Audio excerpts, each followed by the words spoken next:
What's up, folks? It's your boy Bob Hollywood back with another exciting review. Today's review is going to be of the Star Wars Black Series Dryden Voss.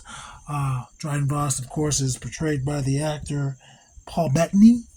And yeah, this figure's cool. I wanted this figure when it first came out, but I tried so hard not to pay full price for things. I think this came out in like 2018. 2018? And yeah, I bought this figure at one point, and I was like, "No, I'm gonna take it back." Just because I try not to pay full price for figures, and I just try not to. As you can see in the front of the box, we see Dryden Voss there.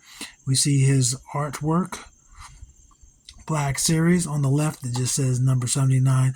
I think these red black rectangular Star Wars Black Series boxes were perfection.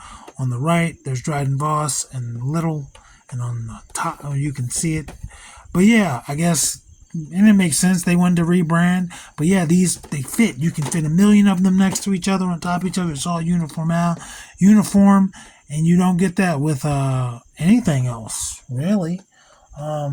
Maybe classifieds, but that's about it.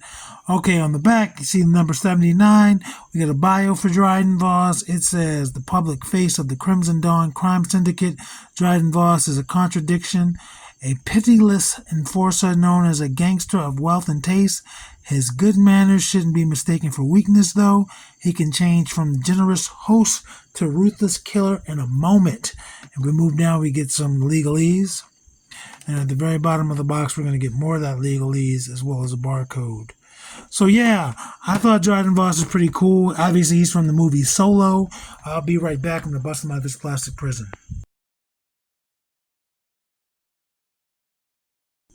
And just like that, I'm back. We got Dryden Voss free of his plastic prison. He has these two blades, and yes, he is from 2018. I forgot to point that out on the box because I was curious. These are like brass knuckle blades. And I want to say these are molded in red plastic with gold paint. Because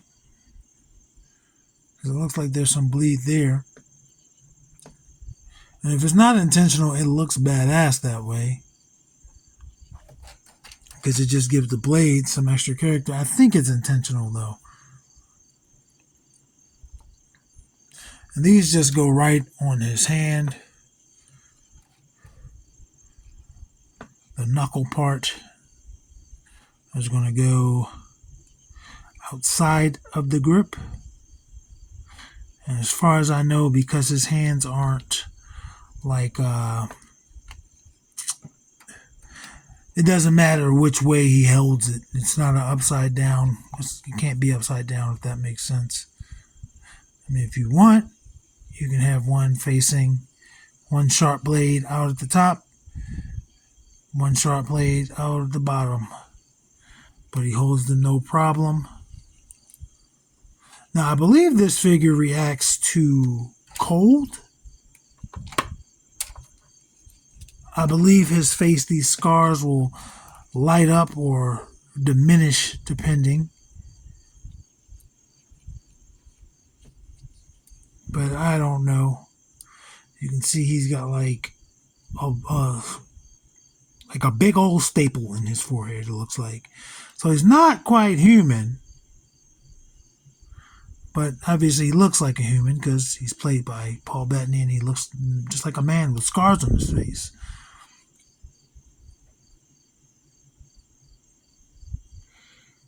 I think the likeness is good. I like this suit. It's got like this little ribbing texture like corduroy. It's for the pants as well. It's everywhere except for his arms. He has this cloak. As you see me fiddling around with it, and it can come on and off.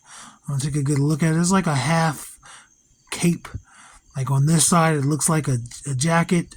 On this side, it's a cape. It's just one piece, and it comes right off.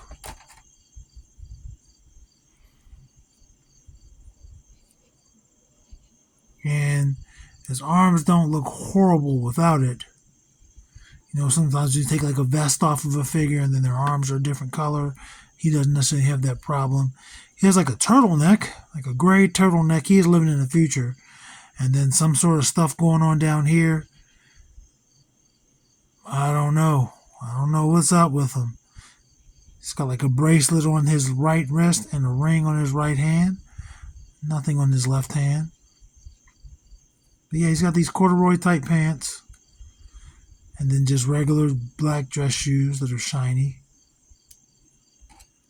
I don't know. I like it with this. It's just, it's weird.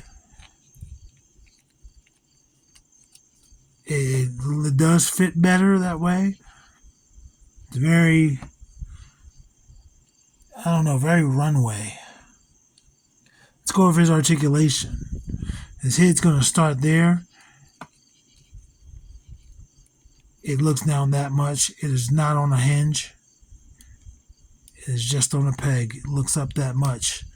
Rotates 360. Gives you all the tilt in the world. I'm going to take this back off so we can get his arms. I like to mess with their left arm. That's his T-pose. Again, his neck does look super long when he does not have that on, but it is what it is. No butterfly joints. Rotates at the shoulder. Single jointed elbow. Gives you way better than 90. Wow. I think that's because he does have slightly longer arms. Rotates at the waist. Just under the breast. Gives you a really great split. Really good split.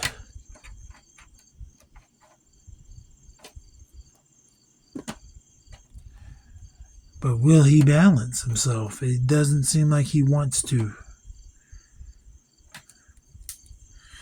Kicks forward that far. That's the first time I haven't messed up with that. Oh, kicks back a decent amount. Rotates at the thigh.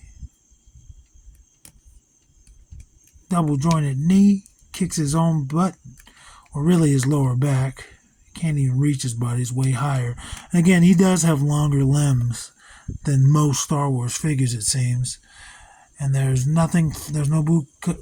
There's no boot cut, but there's a forward-facing pin for rocker. Pivot. Let's go ahead and get Mr. Voss's height.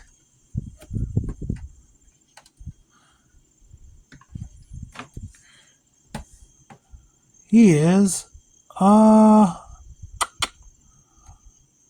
between 6 1/4 and 6 1/2. Let's bring in Lando, since they're both Star Wars and they're from the same film. This is the Solo Lando. Way shorter, and I don't know how tall Paul Bettany is, but I'm willing to bet that's more than likely accurate. I mean, obviously, sometimes they might want a shorter person to be a taller character, or a taller person to be a shorter character. But I want to say that was about right. And the other person I just compared him to, if you're new here, was Winston Zedmore. I'm sorry I didn't say that. I usually say that. And that's Lucio.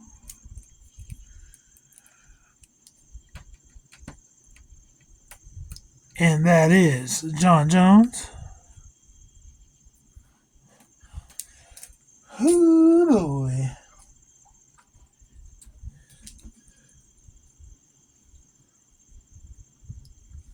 And that's Devin.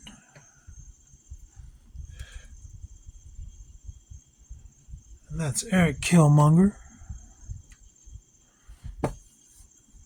And, I mean, on camera, he looks shorter than Killmonger. In real life, they looks like he might have a little bit on him. But again, I am not seeing it from the same angle you are, so I could be very wrong.